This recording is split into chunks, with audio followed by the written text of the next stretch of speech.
What's up, guys? It is Dr. Seth, and we are back with another edition of me answering your questions for my Instagram AMA. And we are going to start out with one that hits a little bit close to home. How to decide if pivoting is a good idea or if you're just avoiding hard training. And the best way you're going to learn to know when pivoting is a good idea is by learning when not pivoting is a really bad idea. And the way you're going to find out if not pivoting is a bad idea is if you go into a session and something feels off, something feels wrong, you don't feel very good, and things are just moving like shit on the way up, but your mindset is, I have to make this happen. I'm going to make this happen. I'm going to get the job done. And then in trying to get the job done, you fall flat on your face, you miss a lift that you really shouldn't miss, or you end up tweaking something with a weight that you really shouldn't be tweaking something on. And if you're doing that, that is a session where it probably would have been a much better idea to find a pivot option that would have allowed you to work better with what your body is giving you on that day. And the whole idea of like pivoting as a way to avoid hard training, like, yes, if you are pivoting and just going to I don't feel good, I'm going to deload, and then the next session you go, I don't feel good, I'm going to deload, I don't feel good, I'm going to deload, you're not going to become a better lifter by doing that. But the way I like to think about pivoting is that I'm not pivoting away from hard work. I'm pivoting towards something, like I said, that will let me work better with what my body is giving me. I'm picking a pivot option so that I can work harder with the circumstances that I had. And where I screwed up with this on the weekend is I was the guy that knew things didn't feel good going in. I knew that sleep sucked at the Airbnb. I knew that hydration was off running my brother around to a show all weekend. I knew that I wasn't getting enough good food in, but I also knew that I was 6 weeks out, and I knew that I wanted to hit a pretty big squat to try to set myself up for that peak. And had I had a little bit more awareness with how things were feeling on the way up, had I had a little bit more awareness and picked better jump selections through my warm-ups to set myself up better to actually display strength well in a top set, I would have had a lot better day. And like the biggest mistake I made on that day was going from 325 straight to 375, which on a great day is a really big jump for me. On a not so great day, it was a way too big of jump, and I ended up feeling like a baby giraffe, all shaking all over the place. I ended up tipping forward on the way up, and that rep took a lot more out of me than it should have.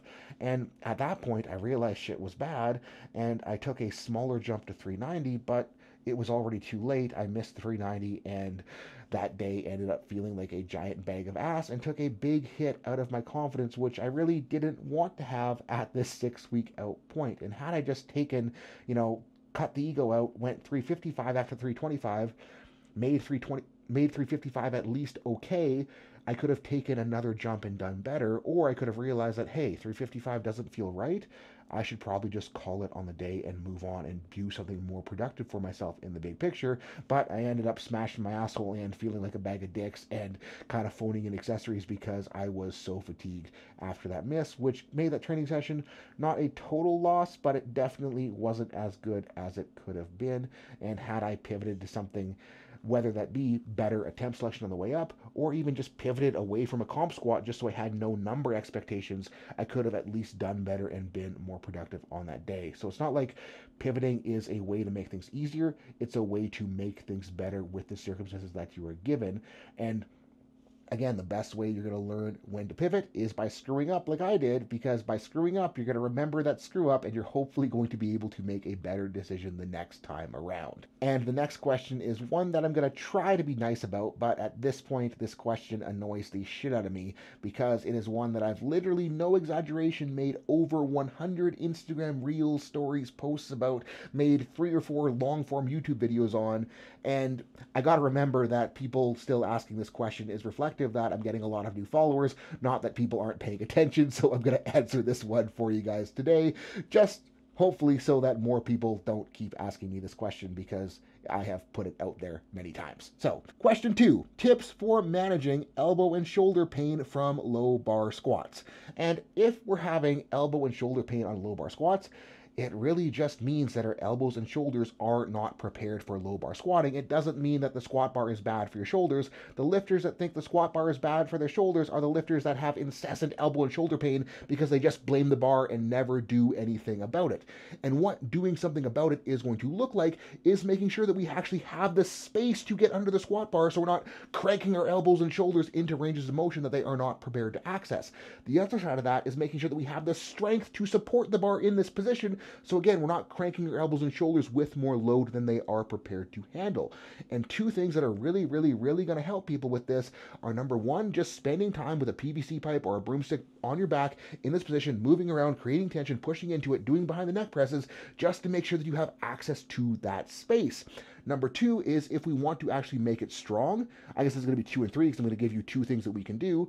The first thing we can do to actually kind of make that position strong is going to be called a McLeod fly. We're going to be on our back with dumbbells in our hands. We're going to lower the dumbbells into external rotation into our squat bar position. We're going to load it into a stretch. We're going to try to shove the elbows forward when we're down here. Then we're just going to push the dumbbells back up to the top and do reps going into this position, loading it, exposing it to some weight in there so that it can get stronger so we can build up range of motion at the same time. And we're going to work up in weight, work up in tolerance, run reps high at first so we don't jack ourselves up. But doing that multiple times a week is going to make you more tolerant to holding the bar on your back. The other side of that is going to be behind the neck pull downs, where we're going to be working with loads we can handle, ranges we can handle, but we're going to try to pull that pull down bar towards where we're holding the squat bar so we can get better at creating tension and pulling the bar down into our back. Because the other side of things, when lifters are having trouble with elbow and shoulder pain on the squat bar, they're trying to support the bar with their hands. They're trying to like push up into it. You need to be pulling the bar into your back so your back is what's supporting it, not your arms. So number one, make sure you have space to get there. Number two, make sure you're strong enough to do something with that space and your shoulder and elbow pain will be gone. And question number 3 is another one that kind of annoys me because it is a representation of how fundamentally wrong most of social media powerlifting is about the most absolute basic shit. So question number 3, been struggling with choosing active mobility exercises for my warm-ups. Any suggestions?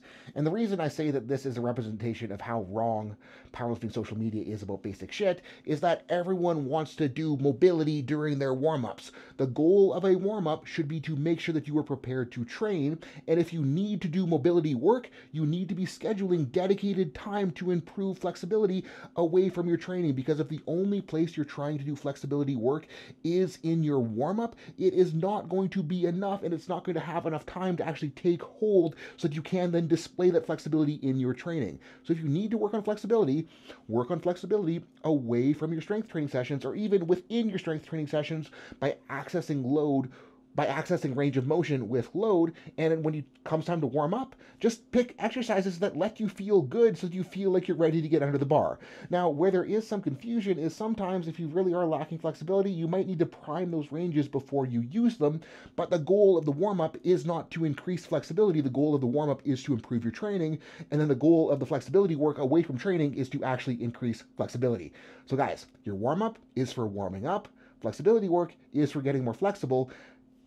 Sure, you can have some overlap, but you don't need flexibility exercises in a warm-up to warm up. You just need to get your shit literally warm so that you can then train more effectively. And question 4 is a similar question, although my answer is going to be a little bit less angry. Question 4, how do you choose accessory exercises? Do you hit every muscle group each session?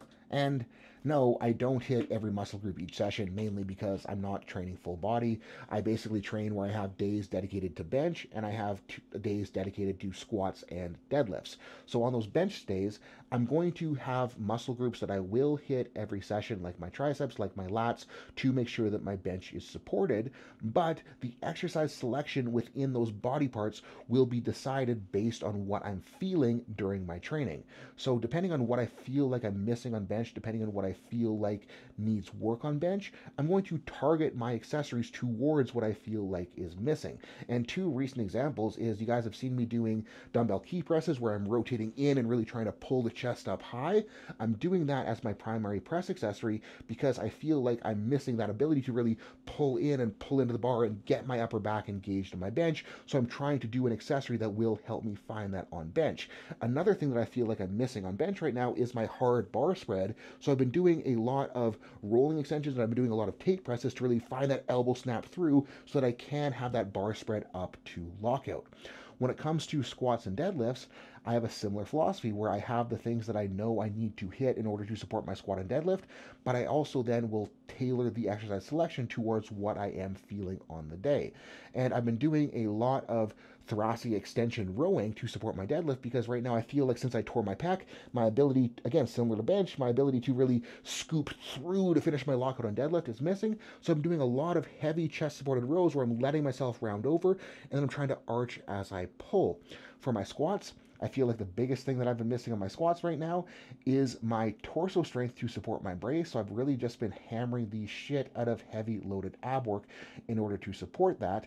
And as far as like the other exercises that I do, I make sure that I am hitting some hams, I make sure that I am hitting some quads, I make sure that I am hitting some, pecs, I make sure I am hitting some shoulders, but I don't think that the specifics of what I do really matter all that much. So on those kind of movements, I kind of just do what I feel like doing on the day, as long as I'm working hard and as long as I'm working hard enough and making sure that I'm pushing high into those RPE ratings, I'm going to get the job done well enough for the day. So basic answer, how I choose accessories is based on how I am feeling in the training session and what I feel like needs work. And then I just target those accessories to what needs work. And if I'm programming for a client, how I choose their accessories is basically where we're seeing the breakdown, and then we target accessories towards where that breakdown is occurring so that we can then eliminate what is causing that breakdown to happen in the first place. And question number 5, why use mouth guards? Do they need to be made for lifting? And I am a huge fan of using a mouth guard. I use one every single time I am doing anything remotely heavy, and it all started when I was first transitioning to equipped lifting, because with the increase in pressure, with the increase in strain, with the increase in time under tension, I was getting really jacked up through the front of my neck. I was getting really bad headaches, and I thought, hey, let's try a mouth guard, give myself something to bite down hard on and see if that helps. And as soon as I had that mouth guard, all of that went away. And since I've been using a mouth guard for years and years and years now, I've also noticed that on the days when I have it versus the days that I don't, I feel much more locked in and my brace feels much more solid with the mouth guard. Now, I don't know how much of that is placebo, how much of that is the mouth guard actually doing stuff, but even if it is placebo, I feel better with it in, so I'm definitely going to lift with it. And when I started lifting with a mouth guard in, it was way before mouth guards were popular for lifting. There weren't any lifting specific options at the time. So all I did is I went to Sport Check, I grabbed one for hockey, and I just ran it. The disadvantage of running the ones not made for lifting, though, is they're not really intended to be bit down hard on, so I would bite through the thing in, 3 or 4 sessions and then have to go get a new one. Whereas now I'm running a new age mouth guard. That thing, the big advantage is that it lasts way longer, even though it does cost a chunk more money. Like, the cost difference is made up by the fact that instead of lasting 3 or 4 sessions, it lasts 5 or 6 months before the thing totally flattens out and becomes useless. But big picture in mouth guards, I think that for myself, they do help me brace better, they do help me feel more locked in, and they do eliminate the kind of jacked up neck feelings that I was getting in Multiply. Even though I don't really get those on Raw anymore, I'm still going to run it because I do feel tighter when I do have something to bite down on. And last question of the day is from the YouTube comments. How do we find your most optimal squat form? Lately, I'm struggling to find the foot stance. 1 week it can be wider, 1 week it can be narrower. I can't tell if it's just my hips / abductor being extra tight that day, or a certain part of my body feels more sore, causing me to want to change my squat form from 1 week to the next. How do you go about this? So from my perspective as a coach, one of the most frustrating things is when a lifter just changes shit for the sake of changing shit. Because if you're changing your stance every week, you're not giving yourself a chance to get dialed in. You're not giving yourself a chance to build a groove. You're not giving yourself a chance for the tissues that are loaded differently in that stance to acclimate to that loading. So like, if you're squatting narrow 1 week and then you squat really wide the next week, that wide week your adductors are going to be way more loaded, and they're probably going to feel way more sore because they're way more loaded. And then if you go back to close the next week, your adductors won't be as loaded, but your quads are going to be more loaded, so your quads are going to be more sore. So you're just like changing shit and not letting yourself develop a groove and develop a pattern and develop strength. Now, whether or not that sticking with one thing for a matter of weeks or for a number of weeks is going to be the optimal stance for you, it might not be. But if you just stick with it long enough to see how it does, you can at least get an idea of what it's doing and how you're doing with it, and then you can make more intelligent decisions on how to shift things. And when we are trying to shift things, instead of just going from really wide to really narrow, like play with maybe an inch wider, an inch narrower, and then stick with that for long enough to get an idea of how it does and how it feels, and let yourself develop a groove with it. Because again, if you're changing shit every single week, you're not going to give yourself a chance to develop a groove, and you're going to have no idea what really is and what really isn't working, just because things are going to be so different week in and week out. So big picture, don't change shit just for the sake of changing shit. Give yourself time to see how things are working, and then you can make more intelligent decisions based on how things are going. All right, guys, so that is what I've got for today. Thank you so much to everyone who asked questions. And as always, if you asked a question and it did not get answered, it's more than likely that it was already covered in depth in another video, unless you're the guy that asked the elbows on squats questions, because I caved and answered that one again. But I don't want to get in the habit of repeating questions, because I don't want to just answer the same shit every single week. So if you have a question that did not get answered, be sure to go through the rest, because I guarantee you it already was covered somewhere else.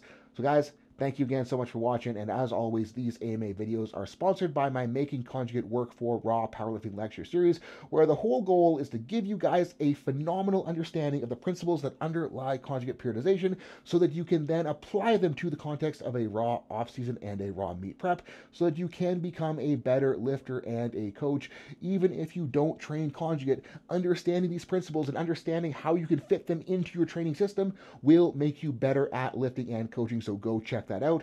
And excuse me, and because you guys are here, I got a discount code for everyone who watches the YouTube channel. Literally just type in YouTube at checkout and you will save $150 when you sign up. So go sign up, because you ain't got no excuse now.